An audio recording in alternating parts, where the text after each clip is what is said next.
Target acquired. Captain. Human vessel, designate Horizon Breaker. Colony transport class with minimal shielding. Captain Zextral's compound eyes glittered as the scan results populated his neural interface. The lighting on the bridge of the Claw of Fortune was kept dim to accommodate Varaxian photosensitivity, casting his chitness purple exoskeleton in menacing shadow. Crew complement. He clicked, mandibles twitching with anticipation. 6 life signs, all human. Second mandible Vex Cora reported, her claws dancing across the crystalline control surface. Manifest chose agricultural supplies, geological survey equipment, medical provisions, weapons systems. Zextral hissed. None detected, Captain. Not even standard defensive arrays. Vex Cora's antennae twitched in confusion. It's unusual. Even human merchant vessels typically carry at least pulse deterrents. Zextral chittered a laugh that sent vibrations through the deck plates. After 3 failed raids that had cost him 8 crew members and depleted their fuel reserves, the universe had finally delivered him a gift. The crew, sensing his mood, began a low, rattling purr of anticipation. Isolate their communication array, he ordered. Standard approach vector. Prepare boarding parties. As the crew scurried to their stations, ship xenobiologist Trasvor approached the command podium, his scientific carapace markings glowing faintly with concern. Captain, permission to advise caution, he said, thoracic plates clicking nervously. These humans will fetch excellent prices, Zextral interrupted. Their biological components alone will cover our expenses for the next 3 cycles. Yes, but I've been studying Confederation threat assessments. Trasvor persisted.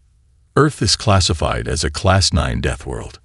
The gravity alone is precisely why their muscle tissue and adrenal glands are so valuable, Zextral snapped. I'm aware of their physical capabilities, xenobiologist. That's why we outnumber them 4-1. On the main view screen, the human vessel grew larger.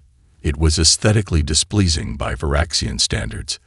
Blocky and utilitarian where their ships favored the elegant curves mimicking their ancestral hive structures. Zextral had raided 17 different species in his career, and humans were among the most physically imposing. But they were also among the most vulnerable when separated from their technology. Curious, Vex Cora muttered, examining the detailed scan results. Their manifest lists detailed equipment inventories, but nothing designated as armaments. Perhaps they've hidden weapons among their supplies, suggested Krasdol, the security chief, whose battle-scarred exoskeleton bore the marks of a dozen successful raids. Or perhaps, Zextral said, rising to his full height of nearly 3 meters, they simply didn't expect to encounter the asterisk Claw of Fortune asterisk in this sector. He turned to address the bridge crew, voice projecting authority through his thoracic resonance chamber. This is the opportunity we've been waiting for. The human colonial markets are expanding, which means their biological material is in high demand among our Tarvi clients. The targeting system chirped as it locked onto the human vessel's propulsion systems. The pirates had disabled the lone proximity beacon in this sector 2 cycles ago, leaving the transport ship isolated in the void between established jump points. No distress call would reach Confederation patrols in time. Firing ion disruptors, Weapons Officer Dex Mack announced, clicking his primary claws together in the Varaxian gesture for imminent success. Blue-white energy lanced across space, enveloping the human ship in crackling tendrils of disruptive energy. Its engines sputtered and died, leaving it drifting helplessly. A clean hit, Dex Mack reported with satisfaction. Their systems are disabled. Excellent, Zextral purred.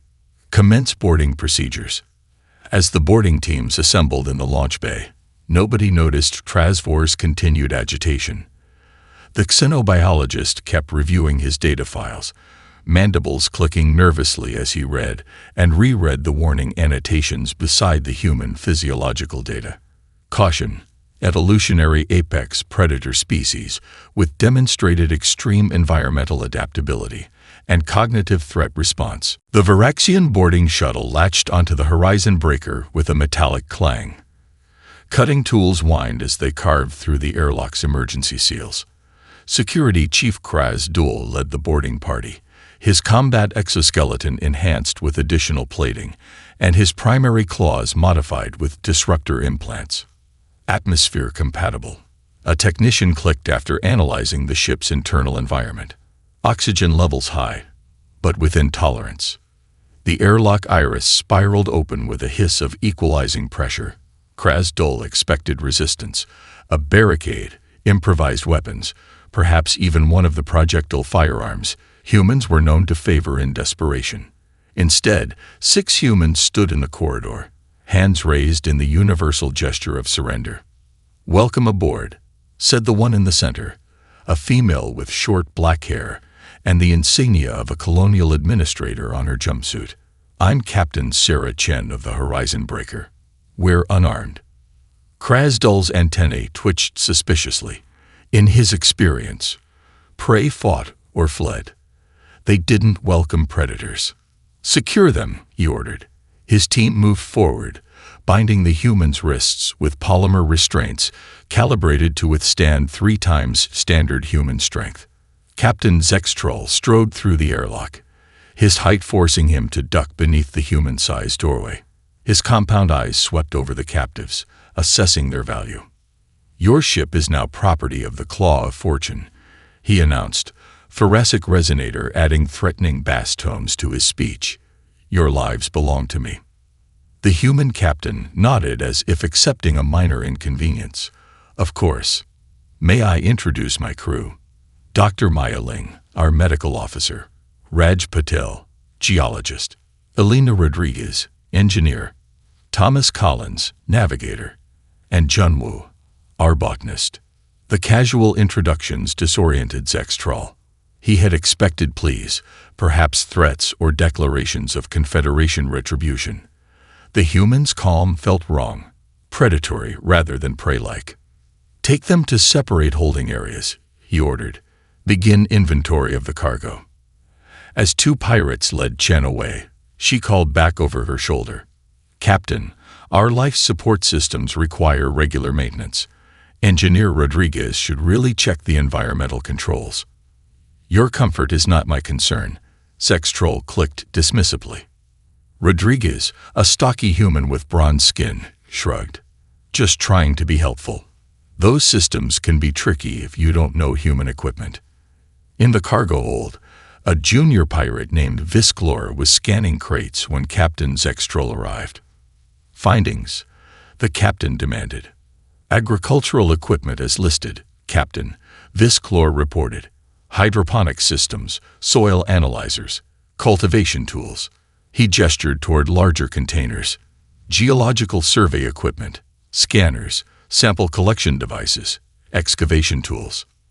"Nothing that can be used as weapons?" Zextrol pressed. Visklor hesitated. "Well, some of the excavation tools include industrial plasma cutters for rock sampling, and the agricultural equipment includes powered exoskeletons for heavy lifting in high-gravity environments, but they're not designated as weapons in any classification system." Zextrol moved to where Dr. Ling was being held. The human medic watched him with clinical interest, her dark eyes tracking his movements with unnerving precision. "Is there something fascinating about my physiology, human?" He clicked irritably. "Actually, yes," she replied. "Your exoskeletal joint structure is remarkable. I've only studied Viraxian anatomy in textbooks. The natural armor at your thoracic junction leaves a small gap that most wouldn't notice." Zextrol unconsciously shifted his posture to cover the vulnerability she'd identified. In the ship's galley, Wu was answering questions about the various plants growing in sealed containers. "These are medicinal herbs from Earth," the botanist explained to a curious pirate. "That one is particularly interesting. It produces compounds that cause temporary paralysis in most insectoid nervous systems." The pirate quickly moved away from the indicated plant. On the bridge, Navigator Collins examined their captors with the focused intensity of someone memorizing weaknesses. "Your ship has a Krell pattern propulsion system, doesn't it?" he asked the guard casually. "I've always admired their efficiency, though the plasma containment relies heavily on the central stabilization matrix." Throughout the ship, the humans continued their unsettling behavior, observing, commenting, seeming almost pleased with the situation. And when Captain Chen was brought to Zextral's personal quarters for interrogation, her smile reminded him of something he couldn't quite place, until he remembered the ancient Earth predator he'd once seen in a xenobiology database. A wolf, it was called. And it had smiled just like that before it attacked. "Take the navigator to the bridge," Zextral ordered. "Have him explain these course calculations. I want to know their rendezvous coordinates." 3 pirates escorted Collins through the narrow service corridor, connecting the crew quarters to the command deck. The tallest pirate led, with Collins in the middle, and the third bringing up the rear. Standard containment formation. The corridor narrowed at a maintenance junction, forcing them to proceed single file. As they reached the tightest section, Collins suddenly stopped. "What's the problem, human?" hissed the rear guard, poking him with a neural prod. "Just wondering," Collins said, bracing his shoulders against the left wall, "if you've studied basic Newtonian physics." Before the guard could respond, Collins planted his right boot against the opposite wall and launched himself backward with explosive force. The rear guard took the full impact of Collins' body. Mass accelerated by muscles evolved to function in Earth's punishing gravity. The pirate's exoskeleton cracked with a sound like splintering ceramic, and he collapsed in a twitching heap. The lead guard spun around, raising his disruptor. Too slow. Collins had already dropped to the floor and swept the pirate's legs with a practiced motion. The confined space worked against the lanky Varaxian. As he fell, his head struck a protruding conduit with a dull thud. "First lesson," Collins said to the remaining guard, who was frantically trying to activate his emergency beacon. "Force equals mass times acceleration. Earth gravity gave us the muscle mass. Your poor tactical assessment gave me the opportunity to accelerate." In the cargo hold, Engineer Rodriguez was examining his restraints while 2 pirates inventoried the geological equipment. "Those plasma cutters require careful handling," he commented casually. "The field containment can drift if the calibration pins aren't set properly." One of the pirates looked up in alarm. "What calibration pins?" Rodriguez nodded toward a small metal rod protruding from the device. As the curious pirate leaned closer, Rodriguez suddenly lunged forward. His bound hands grabbed the metal rod, twisting it sharply. The device hummed to life, its cutting field slicing through his restraints before the startled pirates could react. Rodriguez rolled behind a storage container as disruptor fire scorched the deck where he'd been standing. He emerged holding a meter-long metal bar from the excavation frame. "Let me show you something about leverage," he called out, swinging the bar with practiced precision. Elsewhere, the ship's artificial gravity fluctuated, then failed completely. Alarms blared throughout both vessels as emergency systems detected the malfunction. In the zero-G environment, the pirates flailed awkwardly, their evolutionary development on a stable gravity world leaving them ill-equipped for movement without directional reference. Their external communication devices erupted with panicked reports from throughout the ship. "The medic has escaped. 2 guards down in hydroponics. The human engineer has." The transmission cut off with an ominous crackle. Captain Zextrol floated in his command room, claws gripping a support beam for stability. Across from him, Captain Chen remained perfectly oriented despite the lack of gravity, her movements controlled and efficient. "What did you do?" he demanded. "Nothing yet," she replied, pushing gently off a wall and drifting precisely toward him. But Engineer Rodriguez mentioned she might need to adjust the gravitational field matrix, something about making the playing field more equitable. A crash echoed through the hull, followed by a piercing alarm from the pirate vessel. "That's interesting," Chen remarked, checking her wrist display. "It appears Dr. Ling has reached your medical bay." She was quite interested in examining Varaxian physiology more. Thoroughly. Zextral's compound eyes widened as understanding finally dawned. You planned this. Chen's predatory smile returned. Captain, when you come from a death world, you learn to plan for everything. Botanist Jun Wu floated in the hydroponics bay, surrounded by 5 increasingly agitated pirates. Their disruptor weapons tracked his movements, but the zero-G environment made targeting difficult. Nowhere to run, human, clicked the lead pirate, a specialist in close-quarters combat judging by his modified forearm plates. Why would I run? Wu replied, his voice eerily calm. This is my laboratory. With a swift motion, Wu grabbed 2 unmarked containers from a nearby rack and slammed them together. The impact shattered their seals, mixing their contents. An immediate chemical reaction produced a rapidly expanding cloud of dense orange mist. Interesting compound, Wu's voice echoed through the thickening fog. Earth plants developed chemical defenses against insect predators over millions of years. Your respiratory system has similar vulnerabilities. The pirates fired blindly into the mist, their shots going wide as their compound eyes struggled to penetrate the haze. One by one, they began to wheeze and stagger as the caustic compounds attacked the sensitive membranes of their breathing spiracles. It's not lethal, Wu explained, his voice seeming to come from everywhere and nowhere. Just a mild neuromuscular irritant that targets kidney-lined respiratory pathways. I developed it while studying pest control for earth crops. A shadow moved through the mist. A dull thud followed, then another. Though I suppose, Wu continued conversationally as the last pirate collapsed. The effect is rather more dramatic on larger organisms. In the medical bay of the pirate vessel, Dr. Ling was conducting an impromptu anatomy lesson. 3 Varaxian security officers lay immobilized on the floor, their limbs locked in awkward positions. Your nervous system is fascinating, she explained to the paralyzed but conscious pirates. Pressure applied to these junction points disrupts motor control without causing permanent damage.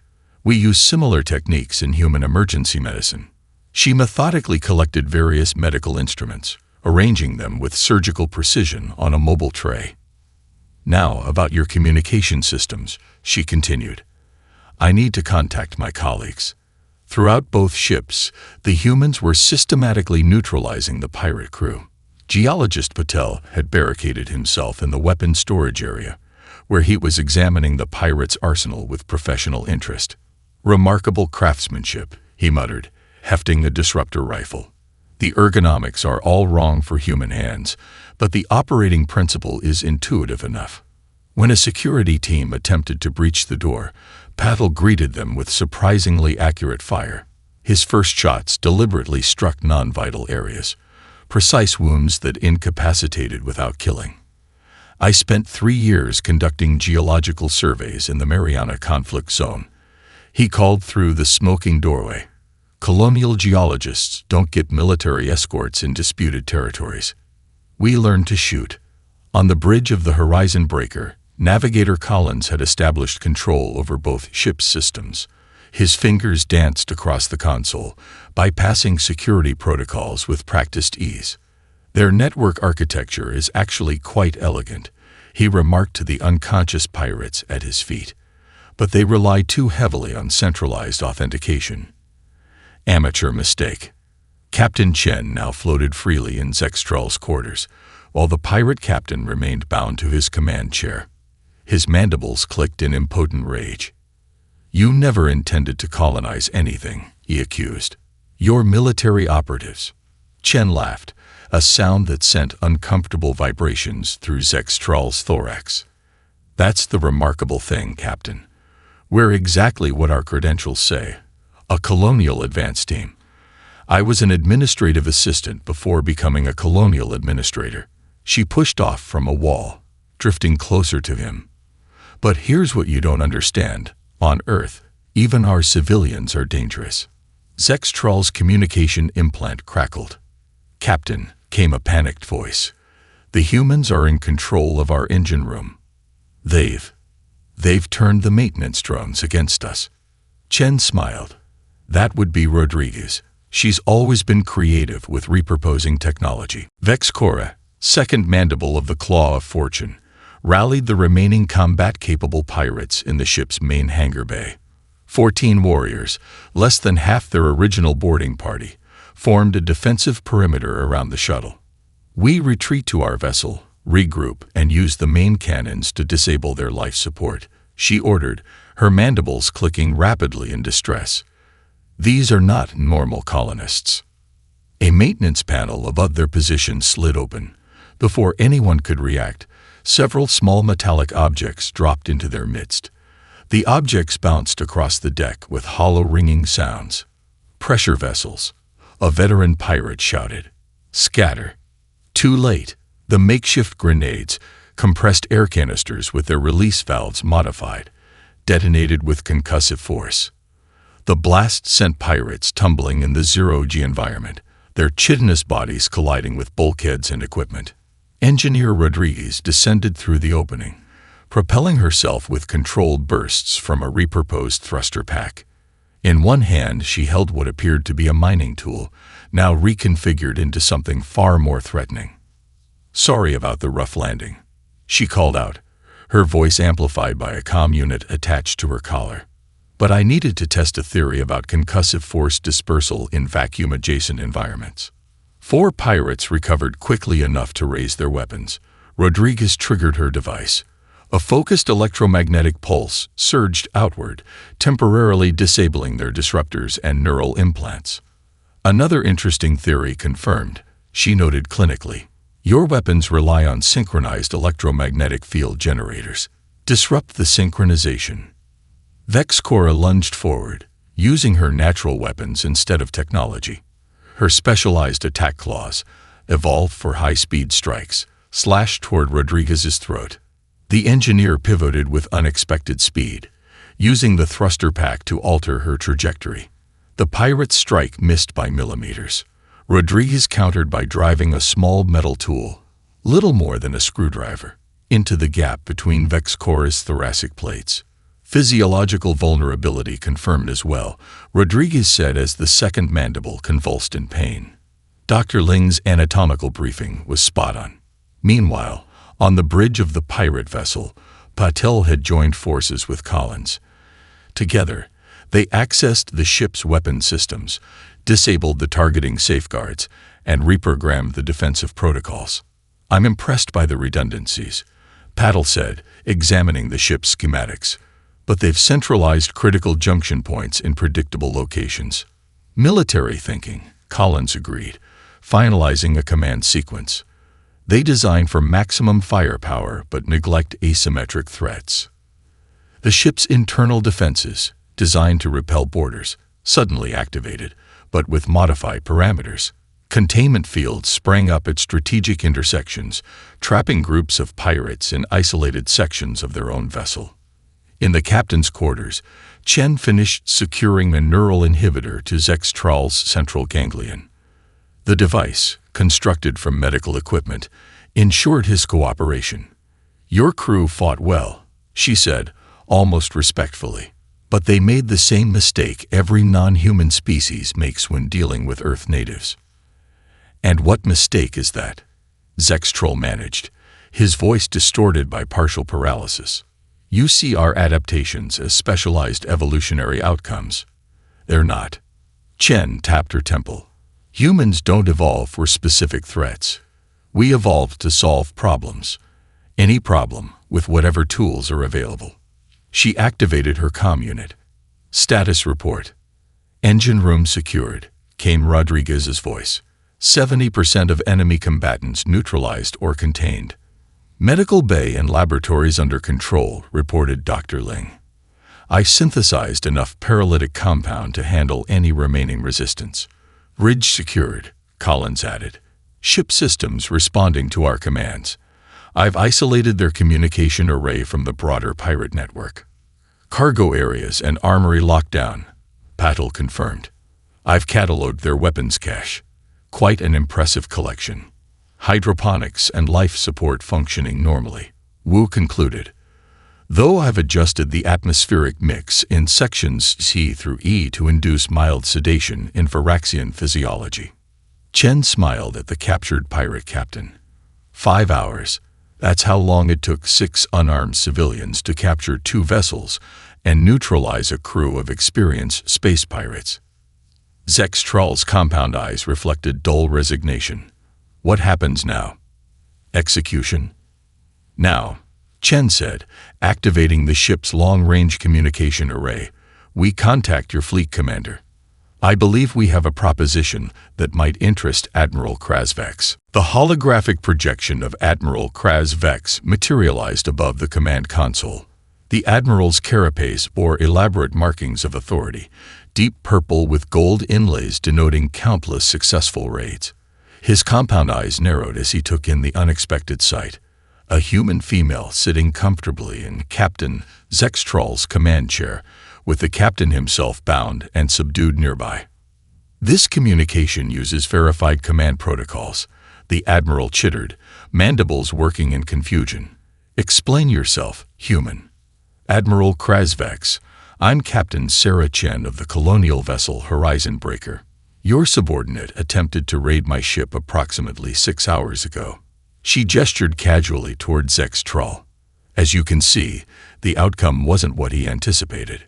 The Admiral's thoracic plates clicked in agitation. 1 ship against 24 warriors. Impossible. Would you like to see for yourself? Chen tapped a command, and the projection split to display security footage from both vessels. Humans systematically outmaneuvering pirates, improvising weapons, exploiting environmental advantages, and turning the pirates' own technology against them. These can't be authentic, the Admiral protested, but his posture betrayed growing unease. They are, Chen assured him. I think it's time for an important anthropological discussion about humans. Admiral, your intelligence on our species is dangerously incomplete. She brought up a holographic display of Earth. This is our homeworld. You know it as Classification DE9, a death world with extreme environmental variations, high gravity, aggressive predators, and atmospheric volatility. We're aware of terrestrial conditions, the Admiral clicked dismissively. But you don't understand their implications. Chen zoomed in on various Earth biomes, Arctic wastes, scorching deserts, dense jungles, open savannas. Most species evolved to specialize in a particular environment. Humans didn't have that luxury. We faced constant environmental shifts that required adaptation not to specific threats, but to change itself.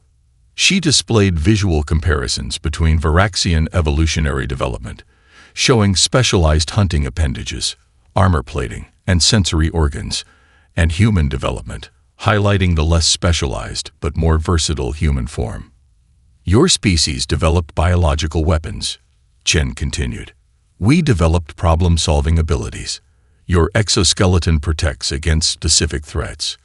Our intelligence lets us identify and exploit any vulnerability. Collins stepped into view, demonstrating by throwing a stylus with enough force to embed it in a metal panel. This is why we don't list weapons on our manifests, Admiral. From a human perspective, everything is a potential weapon. The Admiral's antennae quivered. You're military specialists, special forces. That's the part you're not understanding, Chen said. Show him, Rodriguez. Engineer Rodriguez displayed her credentials.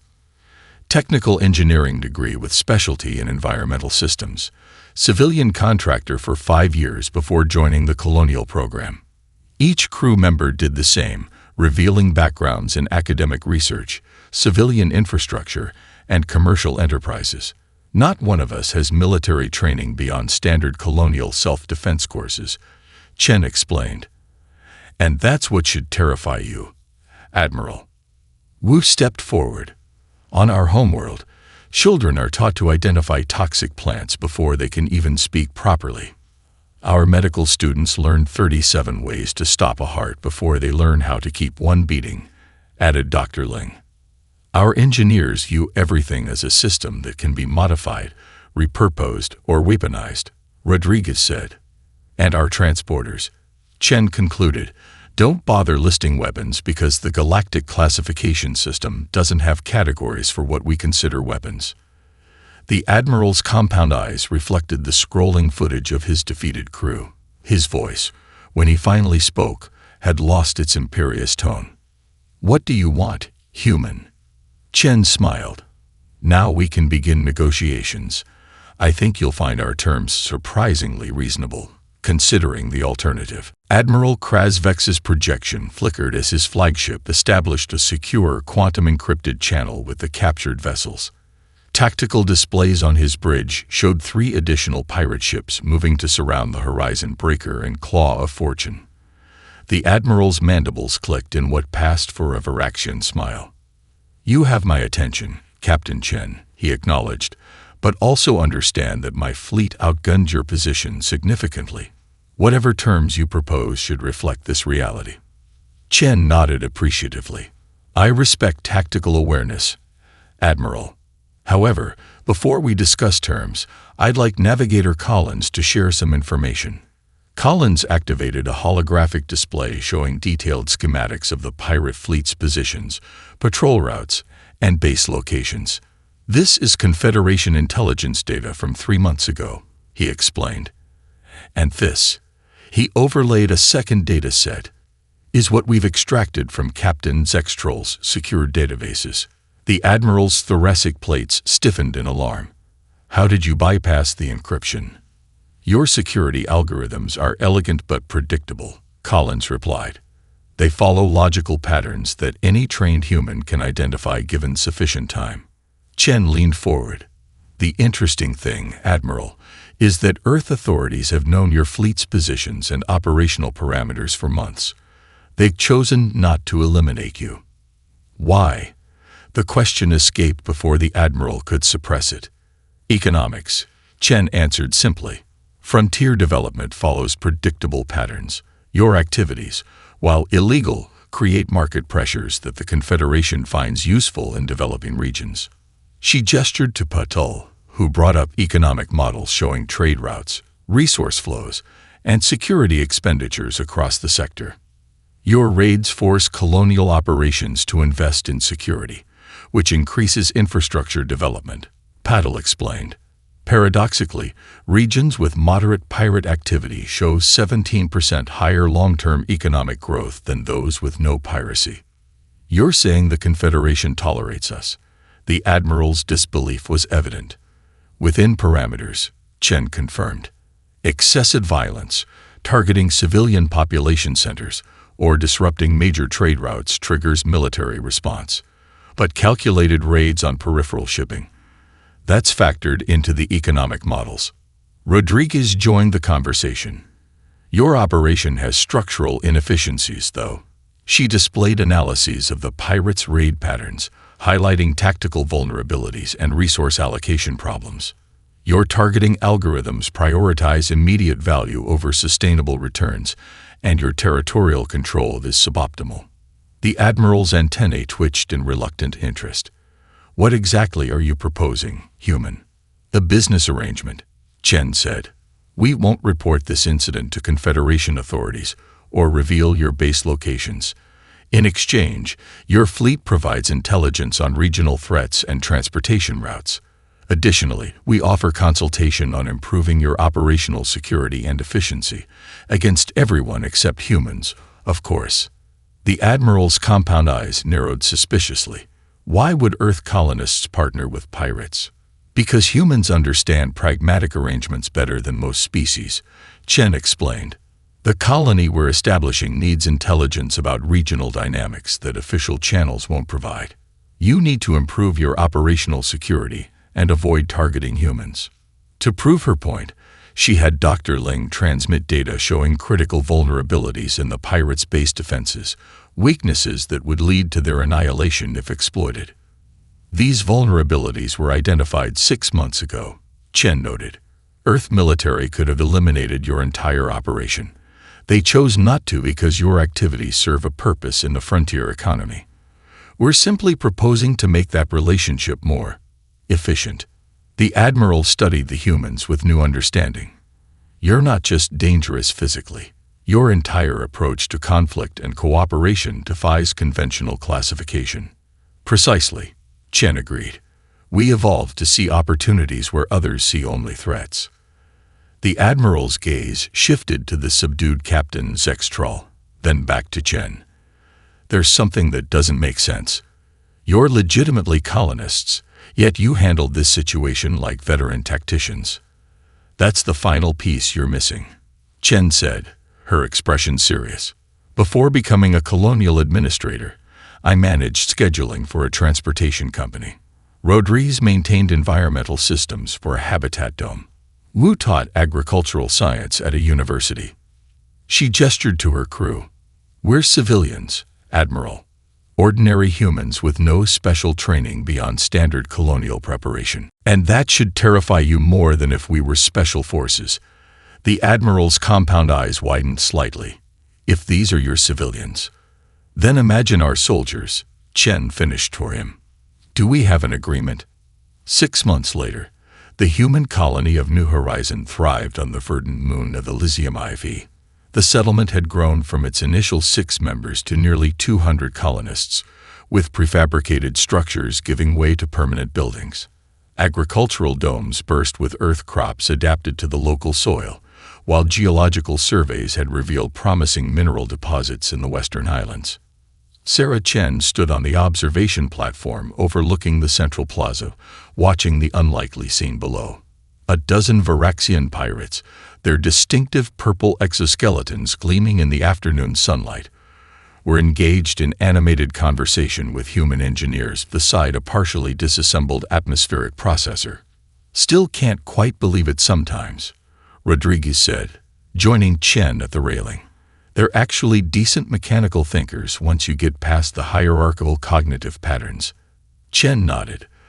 They evolved as specialized hunters with rigid social structures. We evolved as generalist problem solvers with flexible cooperation models. Each approach has advantages. The partnership had transformed both communities. Admiral Krasvex had honored their arrangement with surprising commitment. The pirates provided advance warning of regional threats, intelligence on resource-rich systems, not yet in Confederation databases, and their superior knowledge of local species trade preferences. In return, the humans offered technical consultation, strategic planning, and the implied protection of their unexpected alliance. Below, Dr. Ling emerged from the medical center, accompanied by a Varaxian wearing scientific markings. The alien researcher was part of a cultural exchange program that had begun after several pirates expressed curiosity about human adaptability. Trasvor's research on human stress responses is quite insightful, Dr. Ling had told Chen earlier that week. He's identified physiological patterns we've overlooked because they're so fundamental to our biology. The colony's success had not gone unnoticed. A Confederation survey vessel had arrived last week, its captain barely concealing his shock at finding humans and pirates cooperating openly. The official report noted only unusual local arrangements facilitating accelerated colonial development. More telling was the change in regional shipping patterns. Vessels displaying human identification markers traveled unmolested, regardless of their manifest contents. The story had spread throughout the sector. Human ships were to be avoided at all costs unless invited to trade. Chen's communication implant chimed with an incoming transmission from the orbital platform. Navigator Collins' voice came through with characteristic precision. Captain, the Galactic Confederation diplomatic envoy has arrived ahead of schedule. Their shuttle is requesting landing clearance. Granted, Chen replied. Have Patel meet them at the landing pad. His geological survey presentation should keep them occupied until I arrive. The diplomatic visit was ostensibly to evaluate the colony's progress, but Chen knew the real purpose.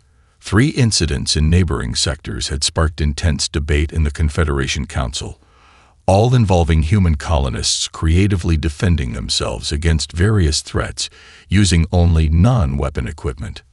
A representative from the Juridical Committee was proposing to classify humans themselves as restricted weapons, requiring special permits for travel outside Confederation core worlds. The proposal had gained surprising support after security footage leaked showing Wu disabling 3 professional mercenaries, using only agricultural chemicals and a serving utensil. Admiral Krasvex's shuttle descended toward the secondary landing area, right on schedule for their monthly strategic consultation. The Admiral had embraced their partnership with unexpected enthusiasm, implementing structural changes that had increased his fleet's efficiency by over 40% while reducing casualties on both sides of their operations. As Chen watched the landing shuttles approach, she activated her communication implant again. "Dr. Ling, please remind the kitchen staff about the Admiral's dietary restrictions for tonight's reception, and ask Wu to prepare that visual presentation on convergent evolution. I think our Confederation visitors would benefit from understanding the difference between a weapon and a tool." She smiled as she spotted Captain Zextroll among the Varaxian technical team. The former pirate captain had ultimately requested permanent assignment to the human colony as a cultural liaison. When asked why, he had clicked his mandibles thoughtfully before responding. To learn survival from the true apex predators of the galaxy. The Confederation representatives would soon discover what the pirates had learned months ago. On a human colony, there was no meaningful distinction between civilian and warrior, between tool and weapon, between cooperation and conquest. It was simply a matter of perspective, and humans had evolved to master them all.